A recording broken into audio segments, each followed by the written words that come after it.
Hi, can I help you? Yeah, I hope so. This is the first time I've been down to the union. I'm a new international student, and I just wondered what to do. Oh, right. Well, normally we ask international students to fill out this form, and we put your details on the wall by reception. Then other students can contact you. It's a way for everybody to get to know each other. It can be a bit lonely otherwise. Oh, I see. What's your name? I'm Anna, by the way. It's Stefan Unger. OK, well, just write that there, next to name, and then fill in the rest. Right. What does it mean, degree program? Oh, just if you are an undergraduate or a postgraduate. Or maybe you're just here for a short course? I'm a postgraduate. Oh. Do I need to say what in? Not really. It's too much detail. But you should put your department, so people who have the same interests or problems as you can get in touch. So I'm studying marine construction, so for department, do I put down the science faculty then? Just your actual department. That must be engineering, no? Oh, I see, yes. Then if you list what you like doing in your free time, not that we ever get any when we're studying, and maybe you can meet up with someone socially, or to join a club or something. Well, I like lots of things. Shall I just list them? My advice is to just put one or two, like football and films or whatever. Otherwise, you'll get so many invitations, you won't get any time to work. OK. I think I'll just list computer games, as that's my big interest. Oh. I haven't played football for ages. I may start to play once I get settled. Now, let's see. Next thing is languages. Yes, we find many of the international students get a bit tired of speaking English all the time. Sometimes they like to speak to someone in their own language. It's up to you. That is a good idea. I presume I don't need to put English down. Oh, no. I put Italian and French. I can only speak German, my mother tongue. OK, well, that's fine. Just put that. What does accommodation mean? Is that my address? We're trying to find similarities between people, and some people live in hall, some are in flats, some are in bedsits. So it helps if you say. I'm in hall, though I'd like to be in a flat, but that won't happen till the end of the first term. Put where you are now. You can always change it later. Then finally, just put your phone number. I haven't really got one. I haven't sorted out a mobile yet. Well, it's going to be difficult for people to contact you then, isn't it? Why don't you put the union one and we'll take messages for you? OK. It's 02950 659 003. Have you got that? Yes. OK then. You now have 30 seconds to read questions 7 to 10.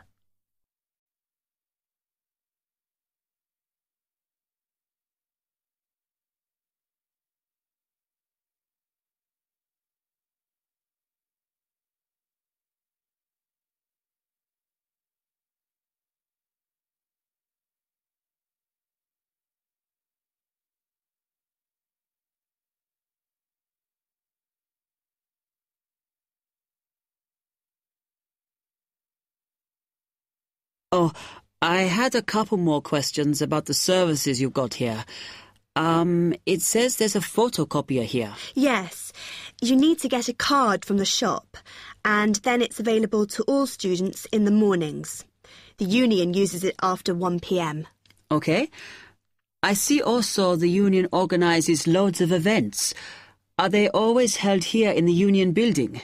It looks big enough. If you're interested in something, you should check the poster or our website. In fact, we normally use the Round Theatre opposite the conference centre for most events, because the sound system is better. Right, I'll do that. Also, I wanted to hire a van. Can I do that through you? No. You need to present a case, really. They're not just available for hire to anyone. The president said we have to limit who is allowed to hire them. The person you need to see is the transport secretary. She's on the second floor. Okay, thanks. The other thing is, are all the discounts we get with our union card listed on the back of the card? I thought there might be more. No, that's it, I'm afraid. Mainly books, clothes and music. Though we are currently negotiating to get one on newspapers, so that should be valid from next term. Okay, thanks a lot for your help.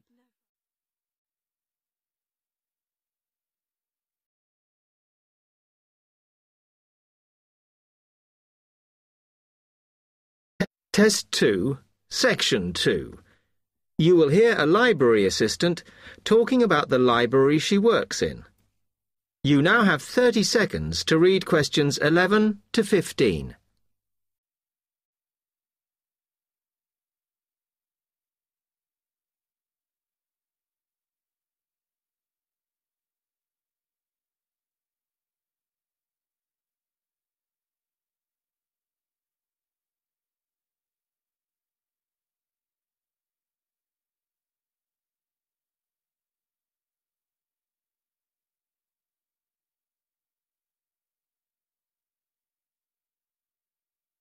Hi, can I help you? Yes. I wanted to join the library. Okay. First of all, let me show you round the library and explain a few things for you. Okay, now we're here at the main entrance.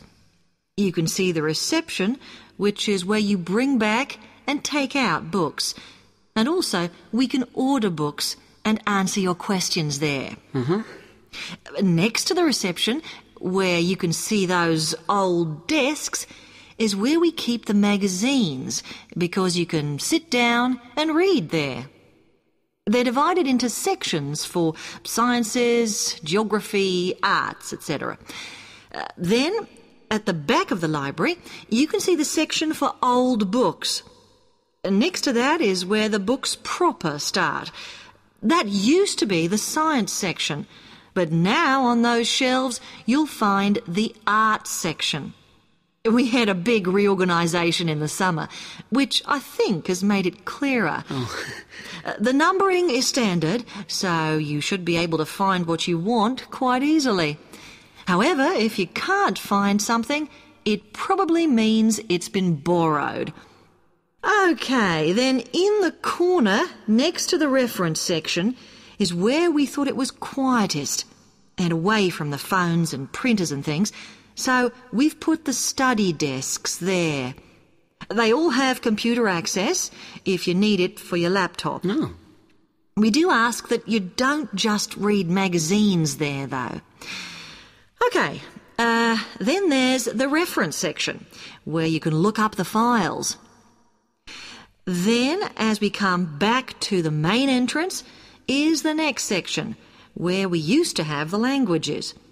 It got very busy and noisy, so when we moved everything round, we decided to put the law books here. Also, because it's a smaller section, it fits quite well here. Okay then, we're back at the main entrance.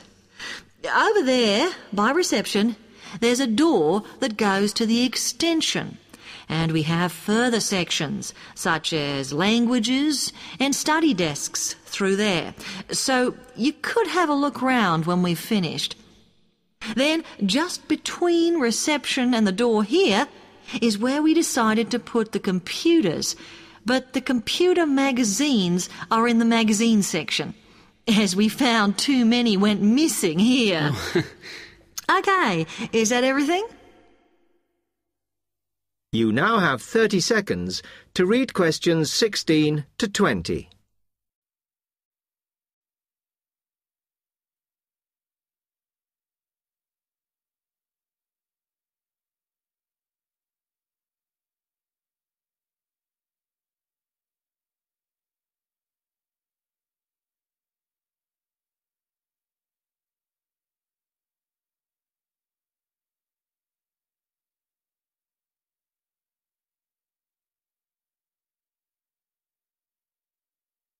That's great, thanks. Can you just tell me a bit about borrowing and the rules and whatever? Of course. Over the last 2 months, we've been introducing a new system for this, and you can now take books out for 6 weeks. That's generally enough for most people. We usually get books back within 30 days. Of course, you may decide to renew the period. You used to have to come in to get the book stamped because we don't like doing it over the phone, as there's no record of it. But now you can do all that via email. Oh. If you do forget to renew, then we do make a charge, I'm afraid. That helps our costs, of course, but we do insist on it. The good news is that there is only one charge. I know some libraries charge £1 for 1 week and then it goes up with each week it's late. We ask for £1.50 as we think that's high enough to stop people being overdue. The other thing you may want to know is what you do about books that are not on the shelves. We do have a system for reserving them. All you have to do is fill in a yellow form behind those blue ones on the desk and give it to someone at reception. We'll let you know when it comes in. Also, sometimes you will need a journal article that we don't have but can get from other libraries. So we offer an ordering service if you need it. Now, if you'd like to fill in this form here... Test 2, Section 3. You will hear 2 students, Ramil and Kirsten, discussing presenting a paper at an architecture conference. You now have 30 seconds to read questions 21 to 28.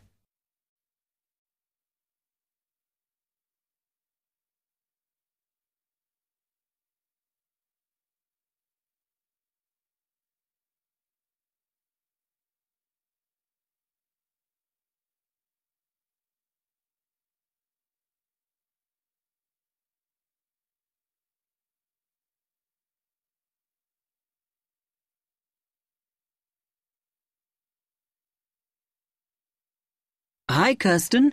Have you heard about that architecture conference in Oxford at the end of the year? Yeah, I saw the leaflet on the notice board. As it's my final year, I ought to try giving a paper, but I've got no idea how to go about it. Oh, I think you should go for it. I did one last year. It's quite straightforward. First of all, you need to see what the conference themes are. You know, what topics they are covering. You can do that by looking it up on the website. You need to submit a paper that falls into one of the categories they give you. Oh, that may give me some ideas. Then, while you're doing that, you should also have a look at the information on how to submit your paper. The rules, if you like, such as the length. It's important you follow those. I see. And then I suppose the next stage is to start writing it up. I'd like to use it as an opportunity to propose some future work, but I understand it must be based on current work. Still, there's plenty to choose from. It makes sense to do something that I'm more familiar with. Yes, and the other thing is, when you've written it up, then go back and look at your data carefully and make certain that you've presented it in a format that is standard for your subject. Remember, people have to absorb information very quickly while they're listening. Don't make it too complicated. Okay, well, I reckon that'll take me about a month to get that sorted. Then the next thing I have to do, I guess, before I send it off to the conference organizer, is give the whole thing to the events officer so that he can look through it and see if it all makes sense and is okay. Yeah. Remember to warn him that it's en route so he can fit it into his schedule. Oh. Then you're done, really. All you have to do after that is to go through it and sort out any changes you need to make. Then finally, you can submit it. You can do that online. Phew, good. Then I just wait to hear, I suppose. How long does that take? It depends. but usually about 6 weeks. Oh. When you hear if your paper has been accepted, then at that stage it's worth giving them a list of any technical things you need when you actually give the talk. Mm-hmm. A screen or video players or that sort of thing. Okay, but that's a long way off. And I know that if my paper is accepted, then at that stage I have to give them a short text about myself and my academic background so that they can put it in the brochure. Famous at last. Yeah. You now have 15 seconds to read questions 29 to 30.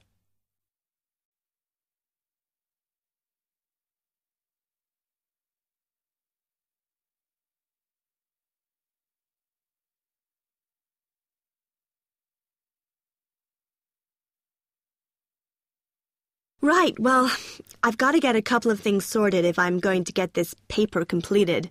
Have you got enough data? Possibly.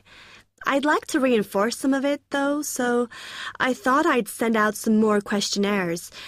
I was looking at that thesis that Angela wrote last year, and she said you need a sample of over 100 to be sure of your results.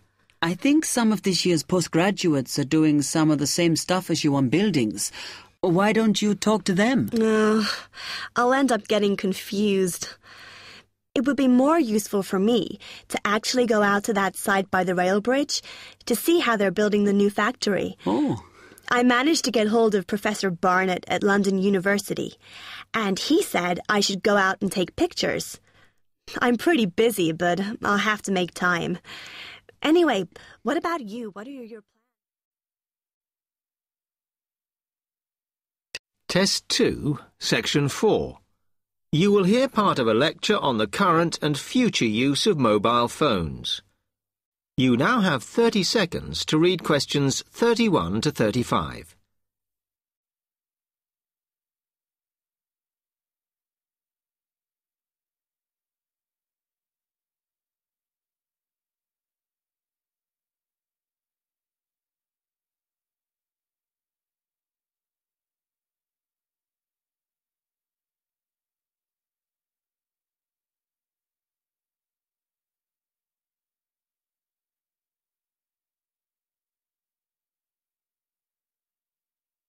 Okay, now today we're looking at changes in communication, and specifically changes that have just happened or are likely to happen in the next few years.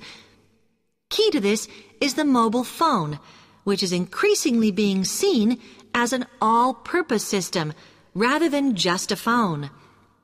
If you only use your phone for texting and making calls now, you will be amazed at how you'll be using it in the future. The technology has been developed for a range of other uses. For example, phones could be used so that if you are meeting someone and they get lost, you could send them a map of your location to help them.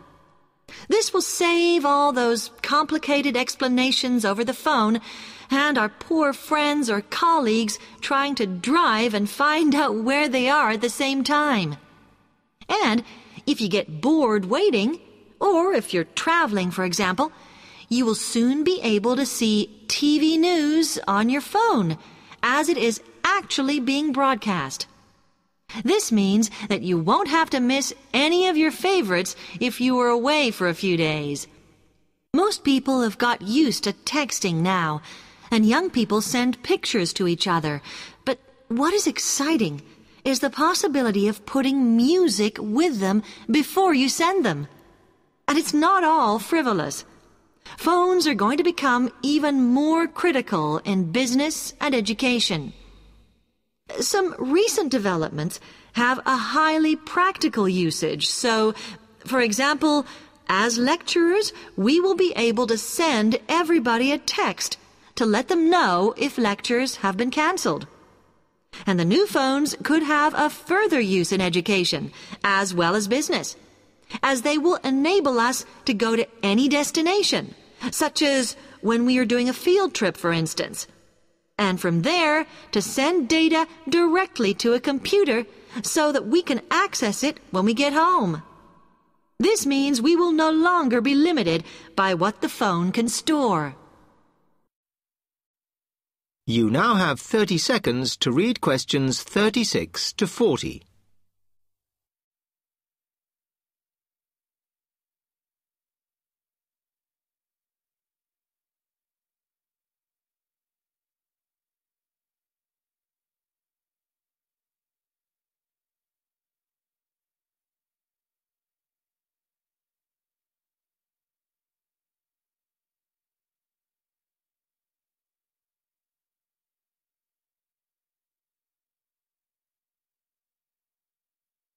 And it's interesting to look at the different ways that men and women use phones now, as that does affect how the technology will develop. Some research has been done on how people use phones, and some of the results are surprising. One of the increasing usages of mobile phones is to get all sorts of data, such as phone numbers, the weather, train times, etc. And while there's been an attempt to set up connections with things that women might be interested in accessing, it is overwhelmingly men who do this. But what about the traditional use of a phone? To speak to people? I suppose we would predict that it is mainly women who use phones as a method of contact for friends and family, but, in fact, the genders exploit this facility equally. I've spoken about the increased business usages that phones will offer, and I suppose we would associate this usage with men. The survey picked up, though, that women are often working from home or catching up with work in the evenings, so they use phones in this way as much as men do. Most of us are aware we can store photos on our phones. It's an ideal method of capturing a moment wherever you are. Women tend to be the group that keep photos on their phones, but it seems that men use their phones to actually take pictures much more